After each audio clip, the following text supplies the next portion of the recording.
live today, but I was enjoying some exercise, and then I had some thoughts related to statements that I made in a live last night. At a off hour, I made a video, and I wanted to tie in some statements I made, and then further some statements that I alluded to, in some directions that I alluded to, that I go. Probably one of the best things that a person can do in life is just to follow through on something that you said or you began. That's the greatest thing. I think that sometimes, like we don't know, like what you would call great in this life. We can't define it, or really perceive a lot of it, it because we're also, it's hard to perceive what you actually are. Like, the best place to hide something would be in someone's hand. If you could manage to get something into someone's hand without their awareness, or their pocket, that might be like the hardest thing. Like yesterday, I was looking for I was looking for a key, and I was wearing a sweater, and it was inside of like the sweater pocket, and I normally don't put things in my sweater pocket. So I was almost like getting ready to be like, man, I know I'm not tripping, but how could I misplace something that soon? It's because it had been that right near me. According to Osho, one aspect of why we may not be able to perceive where we reach things to the point of being angry, is that, like, where is this one great? How may I not perceive this one great? It may actually, because you are a lot of, and that near of what you're calling great, such that you can't perceive it. According to Osho, you actually can't perceive something that's right in your midst, that's right what you are. So, like I said in different videos, and sometimes I say to people, is that as sure as you are of your appearance, like I'm looking at my appearance in this camera, and I'm familiar with my reflection, but I'm actually not aware of my own appearance. It had not been, it may not at any point, except there's some points where you perceive yourself as another. That to me, that's about the closest thing to enlightenment. On the New Year's of the calendar year 2006, I reside in the city of St. Paul. That's named after, I believe, a Jewish man named Saul, who was authorized, and I think maybe sanctioned, to persecute people known to be, or presenting themselves as Christians, but then was impressed by the testimony, or the lifestyle, or the bearing, or the demeanor, or the statement, or the sacrifice and conduct of a man known as Jesus Christ, as the testimony of the Bible, as the Bible attests, such to convert to a follower of Jesus Christ, a staunch follower, and change his name from Saul to Paul, and then also be influential within Christianity at the outset of the beginning of Christianity, as it's handed down from the Bible, and write some things called the epistles, which are, I think, they're letters to other disciples and or followers of Christ. When I think he actually was martyred himself, as I recall roughly. He had persecuted Christians, then he became a Christian and followed Christ unto death himself, in a lesser or parallel sacrifice, very similar to Jesus Christ. I think he was incarcerated, and then he was either deprived until death, or martyred unto death.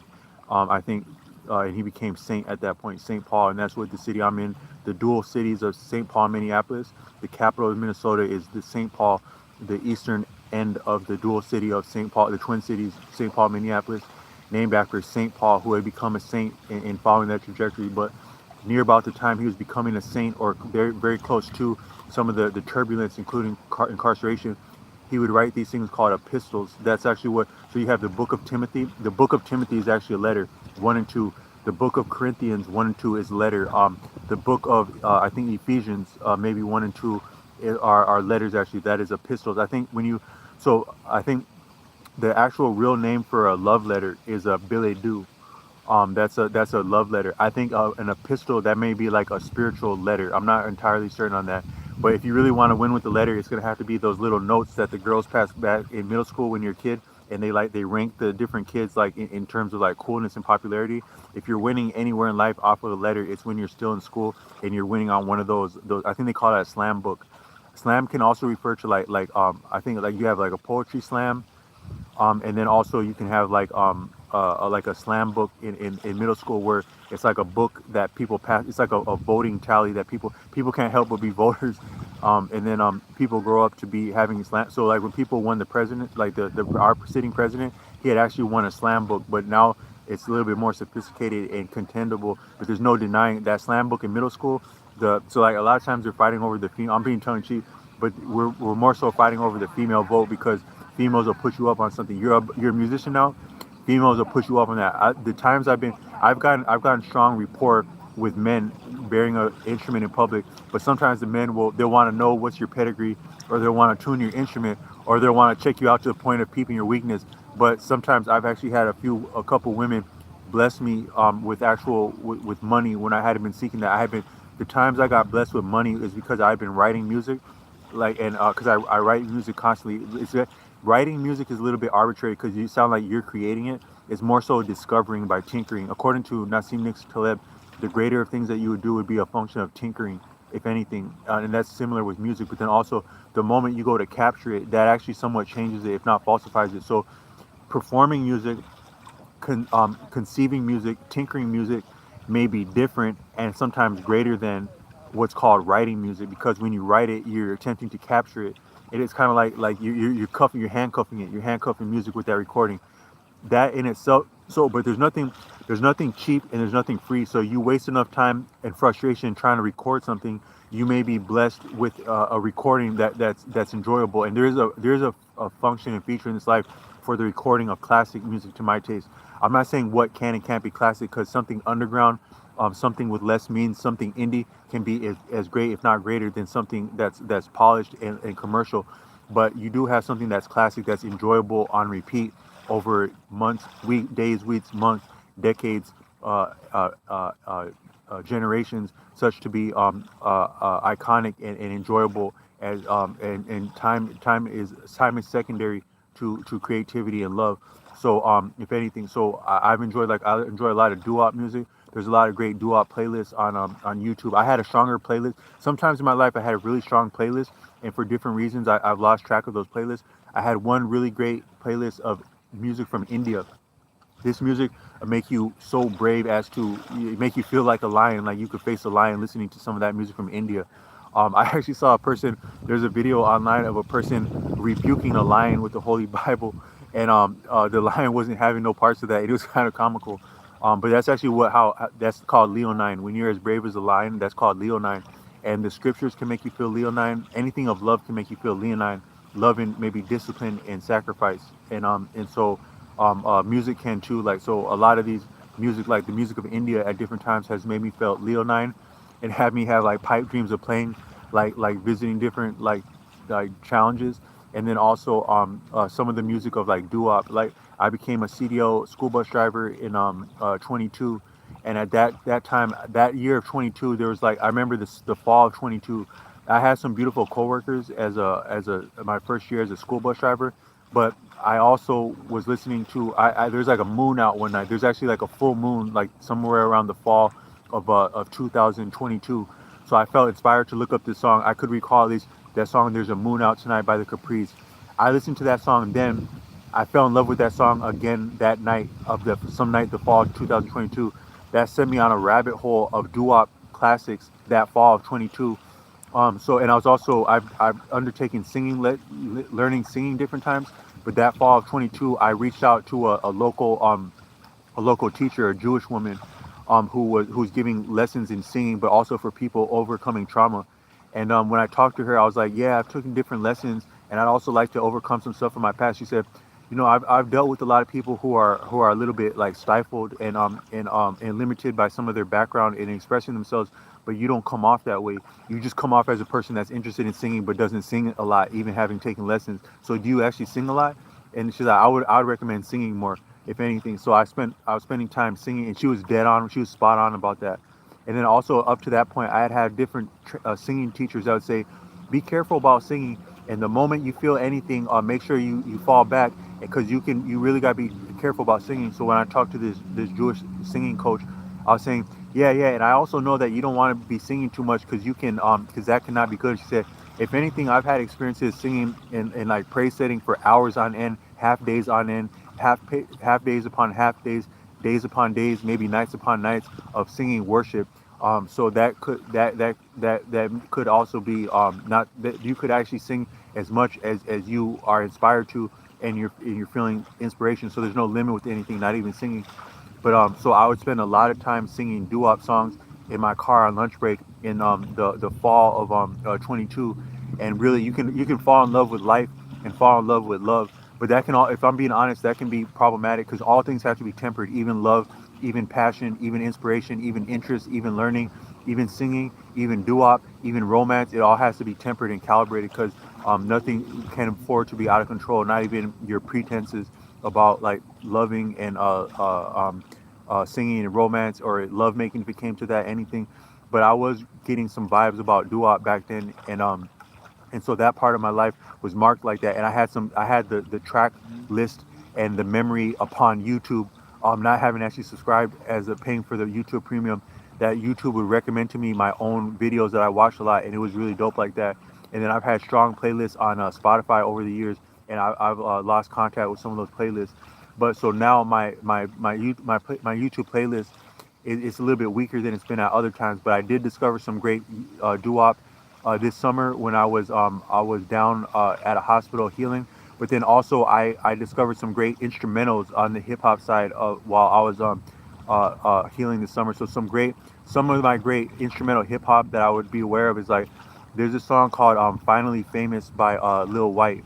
That song it's really hard like as the rap version of it, but then also the instrumental is equally dope of that song. If you appreciate that song "Finally Famous" by Lil White, they like the exception proves the rule. So a lot of people would give like a lot of our white brothers flack that are interested in hip hop, but some of your great upon great hip hoppers to my taste would be like Lil White, and I've been inspired by Eminem too.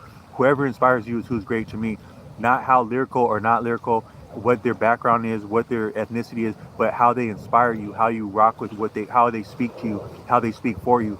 So Eminem has been like that for me as a kid, like in the '90s. That Slim Shady stuff was dope, and a lot of people look at me as though I'm shady, even though I'm more so like Eminem. He's kind of romantic, actually. If you look at Eminem, he's a lot kind of romantic, but I like his just in his approach to the struggle of becoming an artist is romantic to me. So like that film 8 Mile, that was romantic. I don't mean to be name dropping, but just for the point of this content, that film 8 Mile was very inspirational to me in high school. And then like with that, just that line about like throwing up mom's spaghetti, about to rap somewhere. That is the realest. That's one of the realest, coldest lines I've come across in life. Whether script, whether verse, any form of anything written, that is about the heart. That's about as real as it gets for me. Mom's spaghetti, and then Lil White's attitude towards Finally Famous. He's like, he has one point in there where he announces that he's not in it for the money or the fanfare. He's in it for the in it, like that, Lil White, and he's convincing when he said that. But then you look at the actual. I learned the story of Lil White this summer. I was looking at a interview by him. Like he's like I'm gonna be honest. He comes across a little bit more like a fat cat in some of these interviews recently, where his actual physique is different than as a young person, but he still seems real as an older person. And some of his story about becoming a hip hopper, about messing around with tape cassettes in the '90s, not entirely like being like his, not actually coming from like some of my friends growing up were real hip hoppers, and both they were intergenerational hip hoppers because hip hop is a culture. So they would be about hip hop, but then also they'd be bumping hip hop in their room. Like imagine bumping Bone Thugs and Harmony at full volume in front of your parent, in front of your mom, and it'd be cool like that. And your mom knows the lyrics, or she doesn't bat an eye at you bumping Bone Thugs and Harmony like that. That's how I grew. I would spend time with friends like that, like sleep over at their house, learn things about the ins and outs of the American culture by being with them. Me being a first generation African American, but then also like Lil White, he didn't grow. I don't think he would grow up in a household where he could bump like some of his hip hop tracks at full volume and it just not be anything like that. But that doesn't make him not a hip hopper, because he would have been going to school, having friends, having fights with people that would be from a background like that. So he could be as much of a hip hopper if he loves it and it's true to him. But his struggle, there was a point in there. I just like his trajectory, similar to Eminem, but also there's some salient features about Lil White, his mother, Eminem, his mother. My struggle has been attended by my mother. I was telling I look at my mother as a comrade personally, because my mother's been next to me as I suffered, as I had nothing going on, as I put forth effort while having nothing going on, not getting no cool looks, and sometimes getting some bogus looks that I hadn't really, I don't think, earned. My mom being with me for that, and then also my mom helping me sustain and regain my footing after I fucked up or was fucked up by different things, bad acting of others and myself. shortcomings, such that I look at my mother as an actual comrade at this point. My mother doesn't think there's nothing cool about war. She grew up like during the time of the Vietnam War, the Vietnam struggle, seeing that stuff on television. She don't think, I never heard my mom have nothing romantic to say or cool to say or anything to say next to her about war, and props to her. But some of the things that we've went through together have been about as unfortunate or as bland or as punishing and taxing as near similar to about like what you could appreciate in war times and stuff like that. And I've also, you know, I've heard wicked shit at night, when I was the only one to be that I've heard wicked shit, if not drawn wicked shit, wicked sounds at night. Sometimes the sounds are worse than what you actually see because your imagination is poignant. But also, even as you look into an environment, like I'm in a beautiful setting right now, and what as much as I can see with my eyes, there's a lot about what I can perceive with my eyes that's not true to reality. So it would look one way based on the light, the filter of the day, but the sun goes down and the day changes like that, but the sounds would be more congruent. Like as right now you hear water, more or less that sound of water would be almost as similar or true at night as during the day. The look of it would be different at night, but the sound would be different at night. I mean, the sound would be similar at night more so. You could say, according to Arthur Avalon, when at nighttime, life itself goes into a restive state, a somewhat deathful state, a degree of death at night, such that sound, I could appreciate that potentially sound may behave differently at night. According to the Dene, the Navajo Elder Teachings Dene, it's not auspicious to whistle at night. I had heard that statement before I came across that channel, some years back, nearly a decade back, what's called a decade in calendar keeping. I had a Native American friend, near about a comrade, because we would give each other, he would give me seasoning to put me up on game, like, yo man, you need to get some doper shoes. And it's interesting that I think that footwear, I'm just roughly speaking as an outsider, as a layman, I would appreciate that maybe footwear and footwork has different meaning to people of a Native American background, deeper meaning than a lot of people generally. If you just appreciate the dancing of Native Americans, but also their attire, but also their background around fighting, and if you know next to anything about fighting or contention or just standing around somewhere and not and being graceful, footwork means something. It counts for something in this life. So it wouldn't be a far stretch to appreciate that the Native American people who have been warring, like a lot of human beings have been, how all human beings likely would have an appreciation for footwork, attire, both in ceremony and life and death stakes. But I watched there was a video online of this man. He was a wealthy man. I think he was blessed with an inheritance or a position somewhere around casinos, I gathered by watching his videos. But he had a reputation on Instagram as a sneakerhead, but a real no nonsense sneakerhead, and he was busting out these mean ass Jordans on his channel, such to make me actually get up about that. Actually changed some of my style, because back then I didn't really invest in style, but this man was so in love. He was so about footwear, but deeply, like, he had lost a brother, but he actually honored his brother's footwear, because I think his brother was also a sneakerhead. He honored his brother's footwear, such as to incorporate some of his brother's footwear, Jordans no less. Some people may say that Jordans are commercial, but he would actually honor that man's Jordans in some of the way that he was. I think he had actually buried that brother of his close to his beautiful property, as a wealthy man blessed by an inheritance or a position that was very lucrative. And I think he had interned, that means buried, his brother near his property, and interning his footwear, his shoes, was part of that ceremony. I don't know all the details of Native American ceremony, and I think that some of it is guarded and well suited to be guarded because of the potential for appropriation or heaven forbid mocking or bastardization of real solemn spiritual truths, properties, and practices, no less than burying of dead tastefully and spiritually. But what I can gather from watching that is that the including of his footwear, his Jordans, were part of that. But the way that this man was about his Jordans is that he was very solemn about these Jordans, and they look cold like that, sexy like that. But he had almost a little bit more than he could wear, and it seemed like towards the end of the video that he actually got to a point of selling off or selling back some of his Jordans. And that might be the natural trajectory of a sneakerhead, if I'm being honest, is that sometimes you fall in love with the dope sneakers and stuff, but then also you learn, if you really learn. See, first about style is your the first thing about style might be colors and maybe accents and maybe angles that might turn you on to style. Then combination and contrast is like another degree of style. But then tact and discretion is another form of style. So the highest degree of style, to my taste, is economy. That's the highest style. One thing that we may know about this existence and what it has inspired it and maybe sustained it and what it may amount to is that, or that not that that it shall cease, but just what it can mean is that economy. Economy is even more awesome than power because power is not much without economy. Yeah, you got something this big and bad, but can you control it? Can you manage it? Can you use it to an objective? That's convincing. That's sexy. That's dope. That's actually economy. So at the higher tier of style, you get back to economy.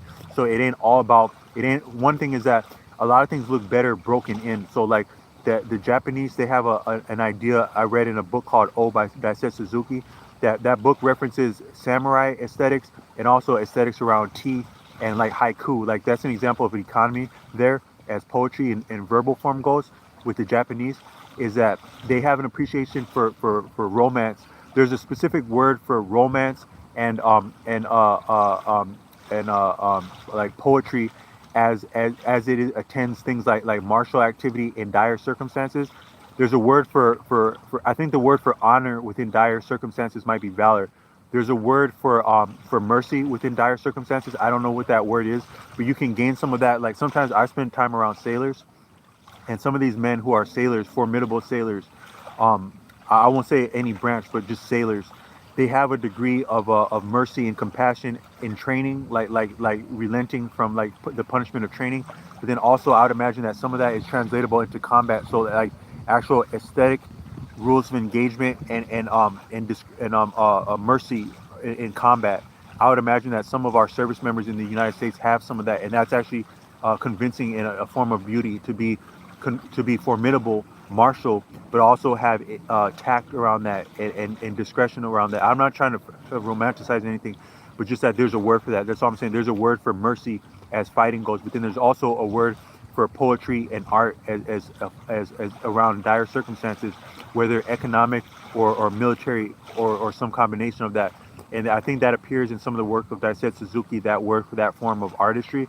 But then that lends itself and redoubles in a lot of aesthetics around Japan, from that man's take, some such as Zen, like meditation. Daisetsu Suzuki writes about that. Swordplay, samurai, speaks to that. Economy, but also like honor, valor, and the power of word, the meaning of word, of honor in word. So I think logos means idea in word form, but there may be something similar as honor in word form goes. That may be the essence of what you're saying with the word when you say the word, and that's what that will move like that. That may be actually the deep. That may be power par excellence, hands down, is the combination of not only idea in verbal form, but actually honor in verbal form. That might be what actual power is. And then but that there would be cost to that, stakes for that would amount to economy. But then also poetry and discretion, minimalism. Also, that would be like your haiku would be like that. Then also as decoration goes, the placement of objects, that's similar to fighting, but also to the means of like sustaining. Like say you actually can't fight without support, so you can't muster a standpoint in this life to be strong without some place to convalesce and regroup. That would amount to like a living accommodation, whether mobile or not, whether transitory or not, some form of domiciling. That and then feng shui would play into that. I'm not sure if the term feng shui is from Japan, but I think that would lend itself to artistry, minimalism, and crucial type stuff. Even the accommodations and domiciling that would make crucial things viable. All of that can be appreciated within Japanese aesthetics. But according to Daisetsu Suzuki, the actual environment of Japan, the land of Japan, it lends itself to some of that form of artistry, just the type of ideas that would occur to you. I've made other references that, according to the and I don't mean to mince the title of this group with the type of statements I'm making, like about like military honor and valor and artistry around Japan. But you have the group of I've referenced of 3 6 Mafia in the United States that has been very influential in hip hop idioms and aesthetics and motifs to my taste currently to the current presently. But that according to another YouTuber, I'm not going to blast the other YouTuber because it's another kind of real type of person that I don't want to name drop them. But I'll say it's not my original thought that the group 3 6 Mafia was ahead of their time, and I was actually bumping them way back in the day. So I was a student in high school in Tennessee when they were popular in the early 2000s, including Little White, who I referenced in this video, who was an associate and satellite of theirs, but then and member of theirs, I think. But like the 3 6 Mafia hypnotized mind camp, and also I know that from meeting some real people in life here, they would say that some of your hip hop groups, they have affiliations with street organizations that people from the street, they don't actually name drop or even bump different groups because they know the actual allegiance of those groups. And so I'm not trying to associate with any kind of street politics with the statement, but just to say that generally, however you fall in your what your taste or allegiance, I think it's a true statement to say that a lot of motifs in hip hop are influential, or you can say they've been derived from at least 3 6 Mafia, Memphis sound, and maybe Houston on top of that, because in the early 2000s you had like an artist named like Lil Flip, and he would do like a lot of like screwed and chopped music, slowed way down, and doing different things to enhance his voice or maybe de-enhance his voice. And he also, I think, collaborated with 3 6 Mafia. Like there's a 3 6 Mafia most known unknown albums, and you had this song is like it was like a dragged and chopped collaboration between 3 6 Mafia and Little Flip, where they exactly converged that Houston screwed and chopped sound with this is my taste as a layman music appreciator, but not an aficionado or connoisseur. I can't speak like that, but I have been spending a lot of time and a lot of paychecks on music going way back before it was easy, it was accessible to stream things. And so I burned, bumped, and or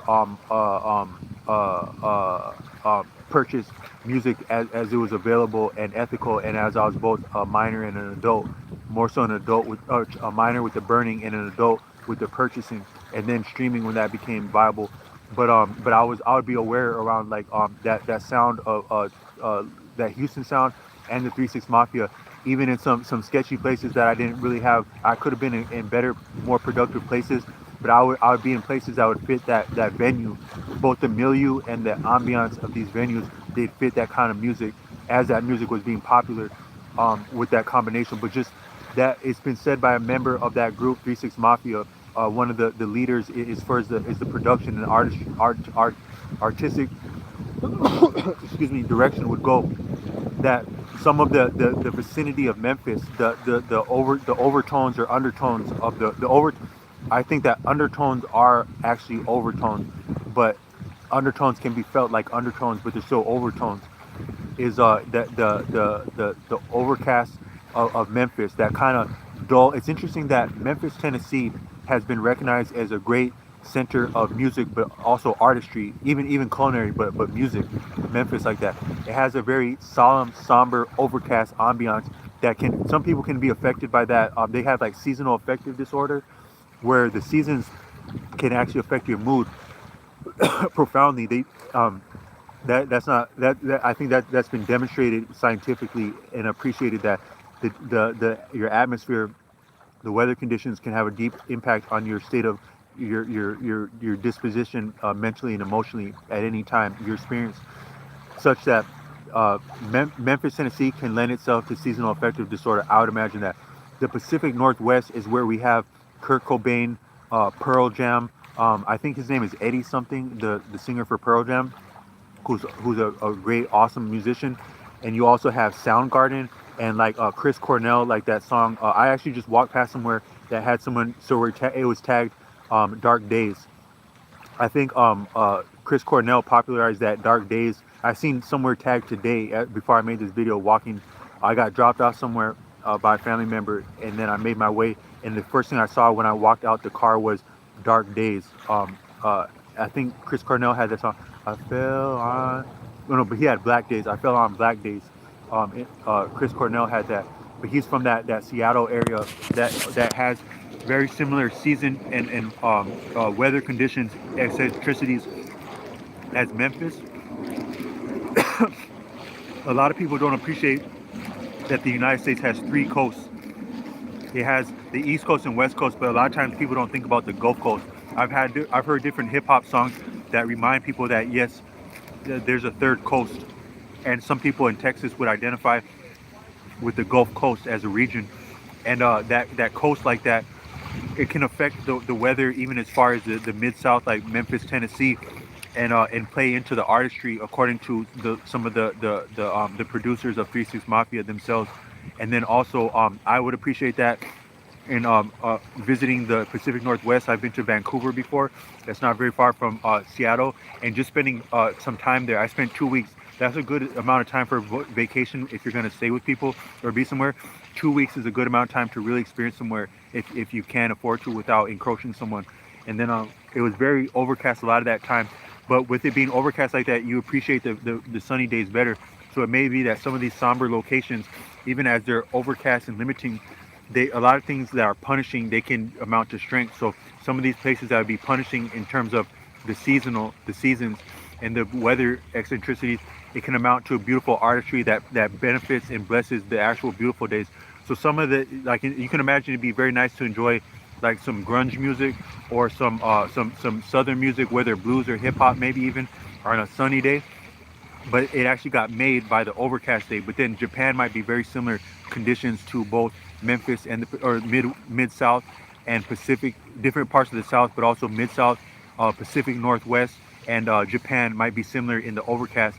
And then according to Daisetsu Suzuki, the land of Japan, some of the somberness of it lends itself to like poetic expression, such that according to him, a child imbibes of vicinity deeply. I had referenced that in another video, that sometimes when children are playing and getting lost or asking to be brought to different locations to enjoy an environment, even just to want to have fun at a park, that may be a deeper instinct in that they're learning in an environment. But according to Daisetsu Suzuki, is that a child will pick up the essence and the essence and the patterns and the activity and the nuances of an environment very, very deeply. For me, it had been like that in New Mexico, which is called the Land of Enchantment, and it felt like that as a child, and that's how I still remember it and feel about it largely, although things are different as an adult.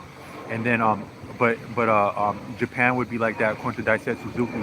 But just to say that the Japanese, they have a lot of aesthetics around minimalism intact, not to throw away self-expression and wordplay, but to be very tasteful around it and tactful around it. But there's words for that. But then that can be similar with style, which is that the Japanese, they also have an expression according to Daisetsu Suzuki that they have two things. I think it's called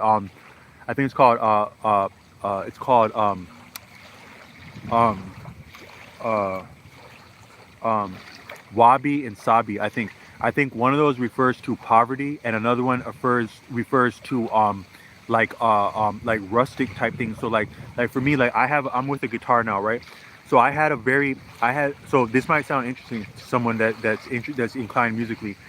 I wanted to be a guitar. So I've been interested in guitar since a child. I actually got that way off of my father.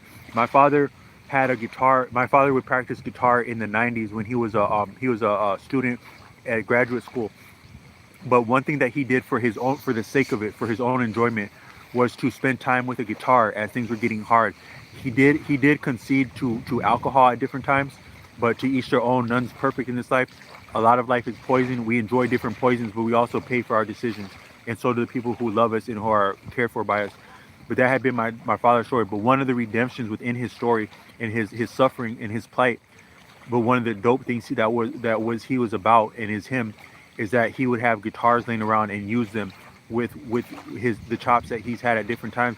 He'd be content with his level of chops to present himself publicly and enjoy, just even if on his own porch. But we would be around like these campuses, so we've had some cool porches. Like a lot of people think it's fly to jump off the porch, but for me growing up, it would have been you could have had cooler shit going on staying on the porch, because we'd have dope African barbecues around the porch. Like my dad and some of my dad had some friends that weren't always just the greatest of people, but they were pretty dope around some barbecue from Africa though. And then but my dad would play music around campuses that we lived at on the porch, and be confident to do that with not a lot of chops, but a lot of passion and feeling. But then I emulated that a little bit as a child. I once or twice picked up his guitar as a child. Sometimes you don't know how significant that is to let a child lay their hands on an instrument. You don't know how that. One thing is that I think that when a person gets addicted to cigarettes, it's some of the tactile part of cigarettes. So it's putting the cigarette in your mouth, the sensation of that, but also touching the cigarette, and I think more so touching. Some people would say that the preoccupation with cigarettes is an oral fixation. I'm not going to argue that one way or the other. It doesn't do me none better or worse. To hell with oral fixation, this and that. What are people doing all their life or worried about doing? Putting different things in their mouth, especially delicious food. So I'm not judging nobody off of enjoying putting something in their mouth, because that's one of the things we get to enjoy on any given day, is the different things we put in our mouth. To each their own. But also, I think that what's more compelling about cigarettes is that it's one of the things that we just get to touch. There may be something enjoyable about the sensation of a pack of cigarettes. They had these thing called Zippo lighters back in the day. They'd be like these little lighters they're like silver, like it's kind of like a perfect, like damn near sexy rectangle, the Zippo lighter. That Zippo lighter is very pleasing, if not delightful, to look at for anyone, whether a smoker or not. But also touching it might be similar like that. But a pack of cigarettes might also be like that. So touching it, that might be significant. I worked as a clerk at a pharmacy, right? Like one of my first jobs as a young person that I was content at, and I was stable at, and I was decent at, just in terms of showing up on time and having rapport there, was a clerk. And I actually passed off a lot of cigarettes in my day. Like some of my friends in life, they thought that they got over on me at different times, but they actually did come back and buy a pack of cigarettes from me. So who got the last laugh? I don't know, but I got the last sale. I sold their ass some cigarettes. And that was my job. And then and I'm not trying to say I'm better or worse or I won or not, but as it stands technically, I sold them some cigarettes. Now me at that job as a clerk, I didn't really get compensated any better or worse for selling cigarettes, but I did pass a lot of cigarettes. Like I would pass them off like that as a clerk at a pharmacy. And that might be deeper because at different times in my life, one of my strong suits has been like just doing like different things like delivery. So just like being content to enjoy earning income by delivering things, like as it's legal and ethical to do so. That's been one of my strong suits, like whether working at a shop and delivering things or working on my own as a 1099. One of the things that I've actually just sustained a lot of deprivation and lackluster experiences from is just that I actually do enjoy making I enjoy like cash money. I enjoy like selling things like that people enjoy. I enjoy that. So it might actually come from me touching cigarettes. So I wasn't touching them packs of cigarettes. I'm just saying that I'm just being like I'm trying to to offer insight in like a deeper angle on things. Is that I would pass off a lot of cigarettes, but it would just the sensation of touching the cigarettes and selling them. It might have been addictive like that. But then also, people may be addicted by cigarettes in terms of touching them. So you don't appreciate sometimes how your mind is connected to what you would touch. So I think that one of the best ways to get better at guitar, whether or not and however or not you practice, or not whether or not, but as you are practicing more or less, what might be significant about practicing is not just what you practice, how you practice, and how long you practice, and even that you practice, but that you touch the guitar also multiple times. You sometimes don't appreciate the connection between your mind and your hands. How something just became real when you touch something. So you're flirting with someone, right? But now they gave you something to touch, like a phone number, or even they let you hold their phone for whatever reason. According to Mickey Royal, any interaction you have is multiple upon multiple degrees more significant at the moment that you're able to touch something, exchange something. That might go deeper because in the past, in our ancestral background, times were hard. It would be easy. There would be an incentive to get over on, to take advantage of any other person across any other lines. A male take advantage of a female. A male take advantage of a male. Heaven forbid, at other times, an adult take advantage of a child. As circumstances go, I'm saying, like in ancestral times, we probably had a deep instinct for protecting children, by and large, human beings. But also in critical times, in sketchy times, survival of the fittest, people can do heinous things to anyone, including children. I'm just being honest with that for insight. At times, it may have been viable or feasible, conceivable for a young person also to take advantage of an older person, a group of teenagers, a young person, whatnot. So I'm just saying that deception, dishonesty, taking advantage. It goes across any lines, male to male, female to female, adult to child, child to adult, adolescent to adolescent, adolescent to child, child to adolescent, adolescent to child, anything like that. It can go like that. Also, partner to partner, non-partner to non-partner, anything like that. But what would establish if and so along the lines of friendship, family, kinship, intimacy, any of those can be complementary and advantageous, but they can equally be damning and costing and punitive. Any of those relationships.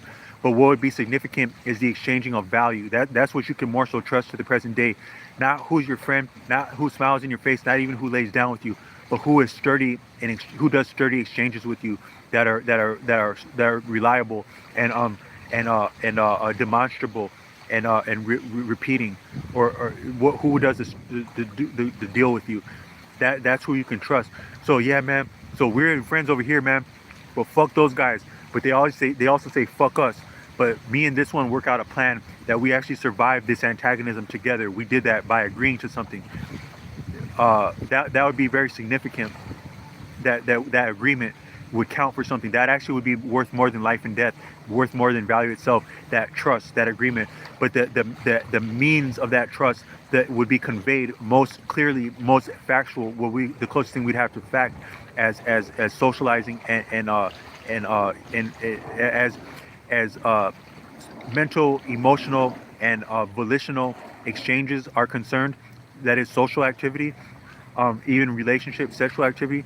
The most significant and less falsifiable of that would be something tactile that a person can touch.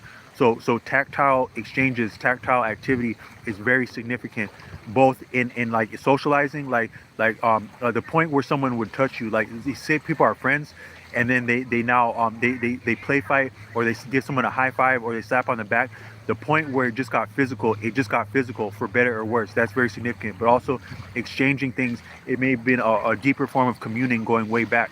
But also a deep form of learning, also, and inspiration. So I recently, I was accosted and approached by an actual mother while I was bearing a guitar in public, and she wanted me to play for. I didn't know she was actually attended by children, but she wanted me to come over and play for her.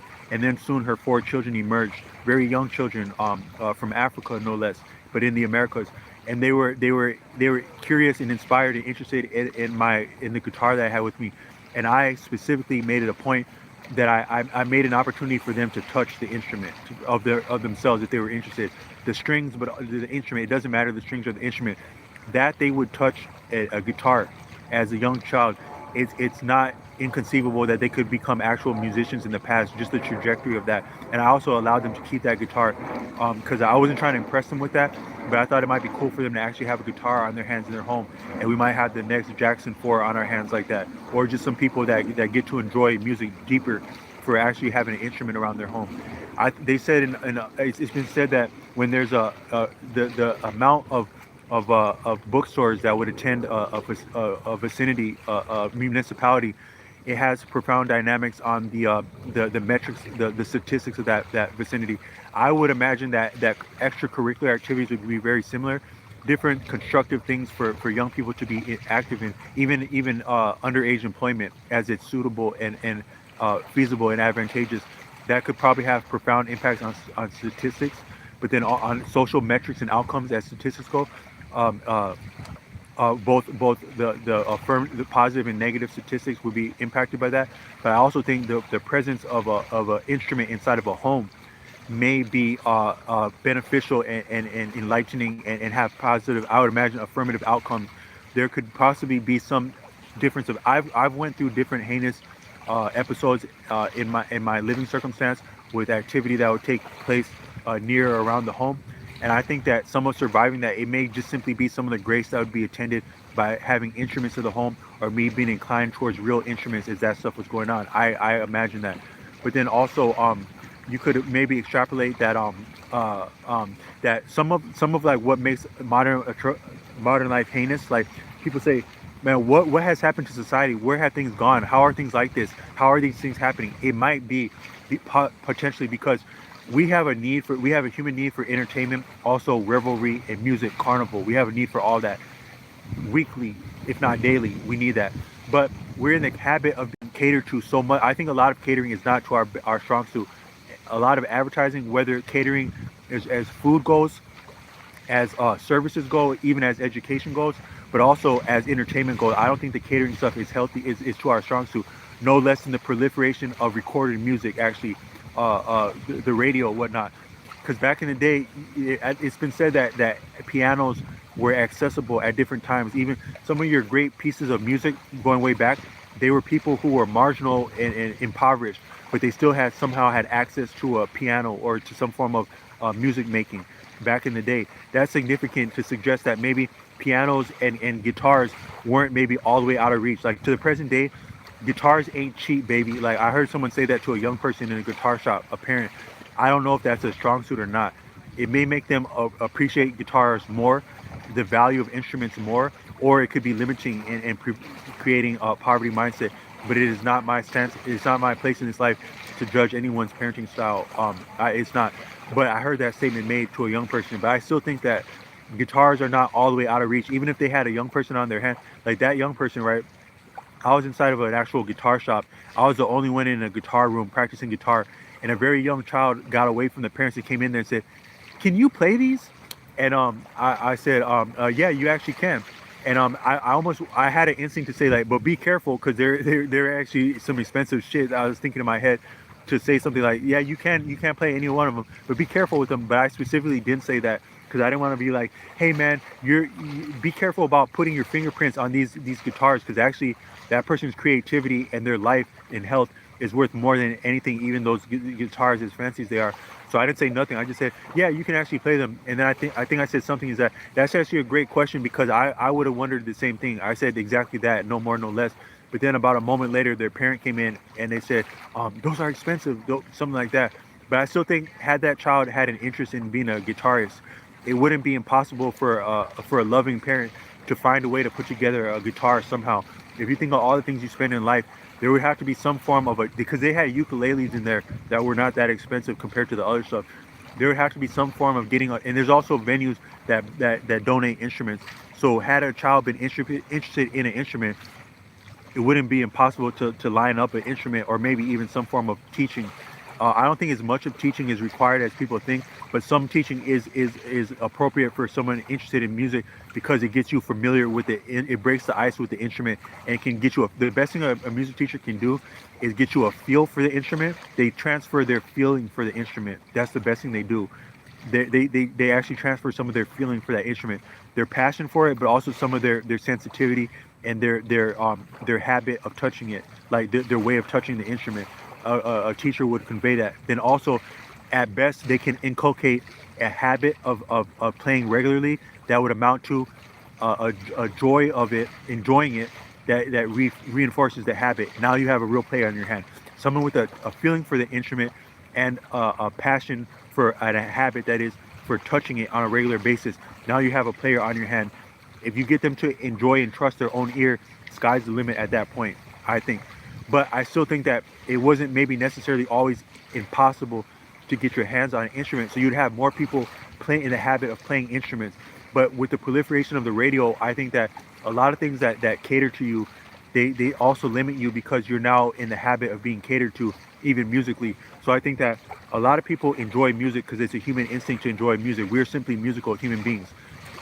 Whether the state of music is almost the state of the people, because we're music also. We're not musical people. We're music and people, and music is people. But I think that because we're catered to, I'll probably land this video with that. I had more content, but that's a lot of topics that I just leveled there, and I'll try to pick up another one and run with that. But I think that we're yeah, the presence of instruments in a home would change metrics, outcomes in that home, but also the manner and interval of picking up that instrument would also have repercussions. I think affirmative repercussions, enlightening repercussions, and we get detrained from some of that from our access to on demand, or even streaming of like radio in the past, television after that. I think television was inspired and follows suit after the radio. So as much time as has been wasted on television, and as much wrong ideas and violence has maybe been inspired or tolerated for our background and a fetish around television. I think the television is actually a form of digital radio, and it came from some of the lucrative potential of actually proliferating music upon the radio. I think that things are about money. Probably one of the first and best ways to make money with radio communication as it became popularized and commercialized would have been music. So you could maybe say that music, recorded music, broadcast music led into and became television, which also had, so they say MTV, but music television, but it had probably really been music radio first, gave us television. And you could say from that standpoint, all of television is inspired by is actually music television, in that it's based off of music radio, music broadcast, I think. But a lot of it gives us exactly the wrong ideas about things because it's corrupted by financial incentive. And that I don't think we're meant to be played to as much as we are. We're meant to more play than be played to, I think, all of us. So you got a lot of cars that would bump a lot of great music all the time, or people like with boom boxes to this day. Shout out anybody with a boom box, but that's a first step to get you back into performing, if you're being honest. And I think things will change when we get back to playing for ourselves and the people we love. There'd been this one I seen somewhere that said, if you some bumper sticker, love people and cook the people you love great food, something like that. Love people and play the people you love great music, including yourself. Love yourself and play yourself great music. When you become your own fan, now you got a career going. So they say, like, what's a professional artist, right? A professional anything, but professional musician, when you get compensated. If you get compensated $20, how long can you really keep that in your pocket? You get compensated $20 million or $1 million 20 times, or $20 million 20 times. How well can you keep that in your pocket? You may not be able to. But if you're your own best supporter, your own best critique, your own best fan, and you actually enjoy your own music now you're a professional. Now you got a real rock and roller on your hands, which is yourself. Now it's sky the limit for you if you rock with you. Now you can rock with and for anyone if you rock with you and as you. But I'll leave it right there. One love with this one. Peace.